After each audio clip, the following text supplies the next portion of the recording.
ಮೊದಲಿಗೆ ಅಕ್ಷಯ ತೃತೀಯ ಅಂದರೆ ಏನು ಅಂತ ಫಸ್ಟ್ ತಿಳ್ಕೊಳ್ಳೋಣ. ಯಾಕೆಂದರೆ ತುಂಬ ಜನಕ್ಕೆ ಇತ್ತೀಚಿನ ಕೆಲವು ವರ್ಷಗಳಲ್ಲಿ ಏನಾಗ್ಬಿಟ್ಟಿದೆ ಅಂದರೆ ಅಕ್ಷಯ ತೃತೀಯ ಅಂದರೆ ಬರೀ ಬಂಗಾರ ಖರೀದಿ ಮಾಡೋದು ಅನ್ನೋದು ಒಂದಕ್ಕೆ ಸೀಮಿತ ಆಗ್ಬಿಟ್ಟಿದೆ ಅಂತದ್ದು. ಪ್ರತಿ ವರ್ಷ ಒಂಥರ ಈ ಫಾದರ್ಸ್ ಡೇ ಮದರ್ಸ್ ಡೇ ಇದ್ದಂಗೆ ಗೋಲ್ಡನ್ ಡೇ ಅನ್ನೋದೆಲ್ಲ ಆಗ್ಬಿಟ್ಟಿದೆ ಇದು. ಸೊ ಹಾಗಾಗಿ ಏನಾಗಿದೆ ಅಂದರೆ ಅಕ್ಷಯ ತೃತೀಯ ಅಂದರೆ ಏನು ಅನ್ನೋದನ್ನು ನಾವು ತಿಳ್ಕೊಬೇಕಾದ್ರೆ ಧರ್ಮಶಾಸ್ತ್ರದ ಮೂಲ ಗ್ರಂಥಗಳನ್ನು ಫಸ್ಟ್ ನಾವು ಚೆನ್ನಾಗಿ ಅರ್ಥ ಮಾಡ್ಕೋಬೇಕು. ಧರ್ಮಶಾಸ್ತ್ರದಲ್ಲಿ ನಮಗೆ ಯುಗಾದಿಗಳು, ಮನ್ವಾದಿಗಳು, ಕಲ್ಪಾದಿಗಳು ಅಂತೆಲ್ಲ ಒಂದಷ್ಟು ಕಾನ್ಸೆಪ್ಟ್ಗಳಿದೆ.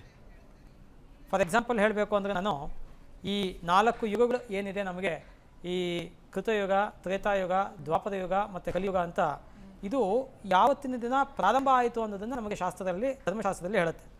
ಉದಾಹರಣೆಗೆ ನಮಗೆ ಕೃತಯುಗ ಪ್ರಾರಂಭ ಆಗಿದ್ದು ಕಾರ್ತಿಕ ಮಾಸದ ಶುಕ್ಲ ಪಕ್ಷದ ನವಮಿ ದಿನ. ಅದೇ ಥರ ನಮಗೆ ತ್ರೇತಾಯುಗ ಪ್ರಾರಂಭ ಆಗಿದ್ದು ವೈಶಾಖ ಮಾಸ ಶುಕ್ಲ ಪಕ್ಷ ತೃತೀಯ. ಅಂದರೆ ನಾವು ಇವತ್ತು ಅಕ್ಷಯ ತೃತೀಯ ಅಂತ ಏನು ಹೇಳ್ತೀವಿ, ಅದು ತ್ರೇತಾಯುಗದ ಪ್ರಾರಂಭವಾದಂತಹ ದಿನ. ದ್ವಾಪರ ಯುಗ ಪ್ರಾರಂಭ ಆಗಿದ್ದು ಮಾಘ ಮಾಸದ ಶುಕ್ಲ ಪಕ್ಷದ ಹುಣ್ಣಿಮೆ ದಿನ, ಮಾಘ ಶುಕ್ಲ ಹುಣ್ಣಿಮೆ. ಮತ್ತು ಕಲಿಯುಗ ಪ್ರಾರಂಭ ಆಗಿದ್ದು ಭಾದ್ರಪದ ಮಾಸದ ಕೃಷ್ಣ ಪಕ್ಷದ ತ್ರಯೋದಶಿ. ಇದನ್ನು ಯುಗಾದಿಗಳು ಅಂತ ಕರಿತೀವಿ. ಒಂದು ಸಂವತ್ಸರದಲ್ಲಿ, ಅಂದರೆ ಪ್ರತಿ ಸಂವತ್ಸರದಲ್ಲಿ 4 ಯುಗಾದಿಗಳು ಬರುತ್ತೆ. 4 ಯುಗಾದಿಗಳಲ್ಲಿ ನಮಗೆ ವೈಶಾಖ ಶುಕ್ಲ ತೃತೀಯ ಅನ್ನತಕ್ಕಂಥದ್ದು ತ್ರೇತಾಯುಗದ ಆದಿ ಅಂತ ಕರಿತೀವಿ ನಾವು. ತ್ರೇತಾಯುಗದ ಆದಿ ಅಂತ ಹೇಳಿದಾಗ ನಮಗೆ ಆ ತ್ರೇತಾಯುಗ ಪ್ರಾರಂಭವಾದಂತಹ ದಿನ ಅದು. ಅದೇ ರೀತಿಯಲ್ಲಿ ನಮಗೆ ಕಲ್ಪಾದಿ ಅಂತಲೂ ಬರುತ್ತೆ. ಈ ಕಲ್ಪಾದಿಗಳು ಒಟ್ಟು 7 ಇದೆ ಒಂದು ಸಂವತ್ಸರಕ್ಕೆ. ಅದರೊಳಗೂ ಕೂಡ ಉದಾಹರಣೆಗೆ ಚೈತ್ರ ಶುಕ್ಲ ಪ್ರತಿಪತ್ತು, ಚೈತ್ರ ಶುಕ್ಲ ಪಂಚಮಿ, ವೈಶಾಖ ಶುಕ್ಲ ತೃತೀಯ, ಕಾರ್ತಿಕ ಶುಕ್ಲ ಸಪ್ತಮಿ, ಮಾರ್ಗಶಿರ ಶುಕ್ಲ ನವಮಿ, ಮಾಘ ಶುಕ್ಲ ತ್ರಯೋದಶಿ, ಫಾಲ್ಗುಣ ಕೃಷ್ಣ ತೃತೀಯ. ಇದಿಷ್ಟು ಕೂಡ ಕಲ್ಪಾದಿಗಳು ಅಂತ ಹೇಳ್ತೀವಿ ನಾವು. ಇದರೊಳಗೂ ಕೂಡ ನಮಗೆ ವೈಶಾಖ ಶುಕ್ಲ ತೃತೀಯ ಬರುತ್ತೆ. ಹಾಗಾಗಿ ಏನಾಗುತ್ತೆ ಅಂದರೆ ಈ ಅಕ್ಷಯ ತೃತೀಯ ಅನ್ನೋದು ಯುಗಾದಿನೂ ಹೌದು, ಕಲ್ಪಾದಿನೂ ಹೌದು. ಇದು ನಮಗೆ ಬೇಸಿಕಲಿ ಎಲ್ಲಿಗೆ ಬರುತ್ತೆ ನಮಗೆ ಅಂದರೆ, ಇದು ಧರ್ಮಶಾಸ್ತ್ರದ ಪ್ರಕಾರ ಬ್ರಾಹ್ಮಣ, ಕ್ಷತ್ರಿಯ, ವೈಶ್ಯ ಆಗಿರ್ತಕ್ಕಂತಹ ವರ್ಣದಲ್ಲಿ ಜನಿಸಿರ್ತಕ್ಕಂಥವನು ಒಂದು ವರ್ಷಕ್ಕೆ 96 ದಿನ ಶ್ರಾದ್ದವನ್ನು ಮಾಡಬೇಕು ಅಂತ ಹೇಳುತ್ತೆ. ಷಣ್ಣವತಿ ಶ್ರಾದ್ದ ಅಂತ ಕರೀತಾರೆ. ಅದರೊಳಗೆ ಅಮಾವಾಸ್ಯೆ 12, ಸಂಕ್ರಾಂತಿಗಳು 12, ಅಂದರೆ ಸೂರ್ಯ ಒಂದು ರಾಶಿಯಿಂದ ಇನ್ನೊಂದು ರಾಶಿಗೆ ಹೋಗೋದು, ಪ್ರತಿ ತಿಂಗಳ ವೈದ್ಯುತಿ 12, ವ್ಯತಿಪಾತ 12, ಅದೇ ಥರ ಮಹಾಲಯ ಪಕ್ಷದ 15 ದಿನ, ಯುಗಾದಿಗಳು 4, ಮನ್ವಾದಿಗಳು 14, ಅದೇ ರೀತಿಯಲ್ಲಿ ನಮಗೆ ಪೂರ್ವಾಷ್ಟಕ ಶ್ರಾದ್ದ 5, ಅಷ್ಟಕ ಶ್ರಾದ್ದ 5, ಅನುಷ್ಟಕ ಶ್ರಾದ್ದ 5, ಇದಿಷ್ಟು ಸೇರಿದ್ರೆ ನಮಗೆ ಒಟ್ಟು 96 ದಿನಗಳು ಬರುತ್ತೆ. ಇದನ್ನು ಷಣ್ಣವತಿ ಶ್ರಾದ್ದಗಳು ಅಂತ ಕರಿತೀವಿ ನಾವು. ಈ ಷಣ್ಣವತಿ ಶ್ರಾದ್ದಗಳಲ್ಲಿ ಯುಗಾದಿನೂ ಕೂಡ ಸೇರಿಕೊಳ್ಳುತ್ತೆ ನಮಗೆ, ಯುಗಾದಿ 4 ಅನ್ನೋದು. ಹಾಗಾಗಿ ಇದು ಪರ್ವಕಾಲ ಅಂತ ಕರಿತೀವಿ ನಾವು. ಕರೆಕ್ಟಾಗಿ ಎಲ್ಲರೂ ಅರ್ಥ ಮಾಡ್ಕೋಬೇಕಾದ್ದು ಏನು ಅಂದರೆ, ಇದನ್ನು ಪರ್ವಕಾಲ ಅಂತ ಕರಿತೀವಿ. ಈ ಪರ್ವಕಾಲದಲ್ಲಿ ನಾವು ಏನು ಮಾಡಬೇಕು ಹಾಗಿದ್ದರೆ ಅಂತ ಹೇಳ್ತು ಅಂದರೆ, ಆ್ಯಕ್ಚುಯಲ್ ಆಗಿ ಅವರವರ ವಂಶದ ಪಿತೃಗಳಿಗೆ ಶ್ರಾದ್ದವನ್ನು ಮಾಡಬೇಕು, ಶ್ರಾದ್ದ ಮಾಡೋಕ್ಕಾಗಲಿಲ್ಲ ಅಂತ ತರ್ಪಣವನ್ನು ಕೊಡಬೇಕು ಅಂತ ಹೇಳುತ್ತೆ ಶಾಸ್ತ್ರದಲ್ಲಿ. ಇದು ಒಂದು. ಇದಲ್ಲದೆ ನಮಗೆ ಪ್ರತಿ ಸಂವತ್ಸರದಲ್ಲಿಯೂ ಕೂಡ 4 ದಿನಗಳು, ಅಂದರೆ ಆ್ಯಕ್ಚುಯಲ್ ಆಗಿ ಹೇಳಬೇಕು ಅಂದರೆ ಟೆಕ್ನಿಕಲ್ ಆಗಿ 3.5 ದಿನಗಳು ಬಹಳ ಶ್ರೇಷ್ಠವಾದಂತಹ ದಿನಗಳು ಅಂತ ಹೇಳುತ್ತೆ. ಇದು ಉತ್ತರಾಯಣದಲ್ಲಿ 2 ದಿನ ಬರುತ್ತೆ, ದಕ್ಷಿಣಾಯನದಲ್ಲಿ 2 ದಿನ ಬರುತ್ತೆ. ಉತ್ತರಾಯಣದಲ್ಲಿ ಯುಗಾದಿ ಮೊದಲನೇದು, ಬಹಳ ಶ್ರೇಷ್ಠವಾದಂತಹ ದಿನ. ಅದು ಬಿಟ್ಟರೆ ನಮಗೆ ಈ ವೈಶಾಖ ಶುಕ್ಲ ತೃತೀಯ, ಅಕ್ಷಯ ತೃತೀಯ ಅಂತ ಏನು ಕರಿತೀವಿ ಅದು.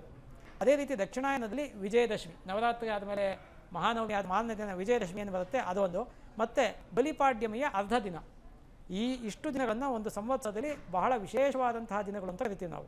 ಹಾಗಾಗಿ ಈ ವೈಶಾಖ ಶುಕ್ಲ ತೃತೀಯ ಅಂತ ನಾವೇನು ಹೇಳ್ತೀವಿ, ಇದು ಬಹಳ ವಿಶೇಷವಾದಂತಹ ದಿನ ಅನ್ನೋದು ಹೇಳಿದೆ. ಅದೇ ರೀತಿಯಲ್ಲಿ ಯುಗಾದಿಗಳ ದಿನಗಳಲ್ಲಿ, ಅಂದರೆ ವೈಶಾಖ ಶುಕ್ಲ ತೃತೀಯ ಯುಗಾದಿ ಅಂತ ನಾನು ಈಗಾಗಲೇ ಹೇಳಿದೆ, ಆ ದಿನಗಳಲ್ಲಿ ಸಮುದ್ರ ಸ್ನಾನ ಮಾಡ್ತು ಅನ್ನೋ ವಿಶೇಷವಾದಂತಹ ಫಲ ಇದೆ ಅಂತ ಧರ್ಮಶಾಸ್ತ್ರದಲ್ಲಿ ಶಾಸ್ತ್ರಗ್ರಂಥಗಳು ಹೇಳುತ್ತೆ. ಇದು ಬೇಸಿಕ್ಕಾಗಿ ನಮಗೆ ಗೊತ್ತಿರತಕ್ಕಂತಹ ಅಕ್ಷಯ ತೃತೀಯದ ಬಗ್ಗೆ. ಅದು ತುಂಬ ಜನಕ್ಕೆ ಗೊತ್ತಿಲ್ಲದೆ ಇರತಕ್ಕಂತಹ ಅಕ್ಷಯ ತೃತೀಯದ ಇನ್ನೊಂದು ವಿಶೇಷ ಏನು ಅಂದರೆ, ಅವತ್ತು ಪರಶುರಾಮ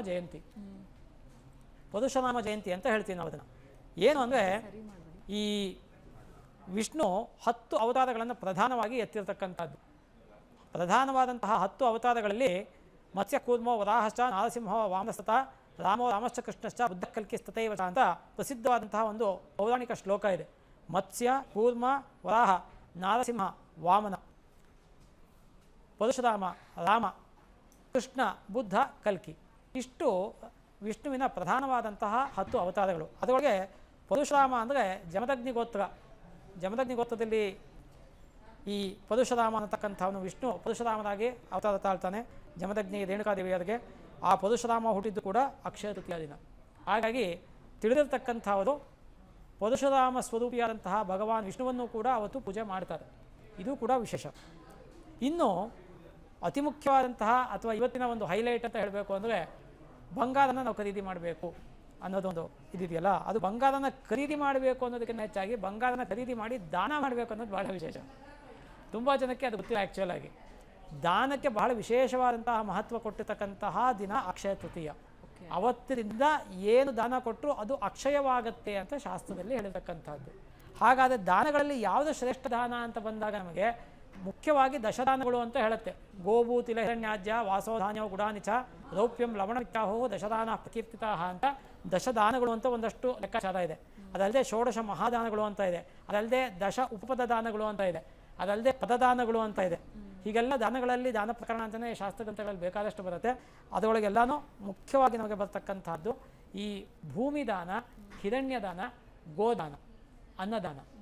ಇದಿಷ್ಟನ್ನ ಈ 4 ದಾನಗಳನ್ನು ಬಹಳ ವಿಶೇಷವಾಗಿ ಹೇಳುತ್ತೆ. ಅನ್ನದಾನಂ ಪದಂ ದಾನಂ ವಿದ್ಯಾದಾನಂ ಪದಂ ಅನ್ನೇನ ಕ್ಷಣಿಕಾ ತೃಪ್ತಿ ಯಾವಜ್ಜೀವಂಚ ವಿದ್ಯಾ ಅಂತ ನೀತಿಶಾಸ್ತ್ರದಲ್ಲಿ ಒಂದು ಶ್ಲೋಕ ಕೂಡ ಇದೆ. ಹಾಗಾಗಿ ನಮಗೆ ಅನ್ನದಾನ ಬಹಳ ವಿಶೇಷವಾದದ್ದು. ಅದೇ ಥರನೇ ನಮಗೆ ಭೂಮಿದಾನ, ಭೂಮಿಯನ್ನು ಕೊಡ್ತು ಅಂದರೆ ಎಲ್ಲ ರತ್ನಗಳನ್ನು ಕೊಟ್ಟಷ್ಟು ಪುಣ್ಯ ಬರುತ್ತೆ ಅಂತ ಶಾಸ್ತ್ರ ಹೇಳುತ್ತೆ. ಆದರೆ ಇವತ್ತಿನ ಕಾಲದಲ್ಲಿ ಭೂಮಿದಾನ ಮಾಡೋದು ಅಷ್ಟು ಸುಲಭ ಅಲ್ಲ. ಹೌದು, ಯಾಕೆಂದರೆ ಬಂಗಾರನೇ ಭೂಮಿ ರೇಟ್ ಆಗೋಗಿದೆ ಇವಾಗ. 14,000 ಚಿಲ್ಲರೆ ಗ್ರಾಮ್ ಆಗೋಗಿದೆ ಇವಾಗ.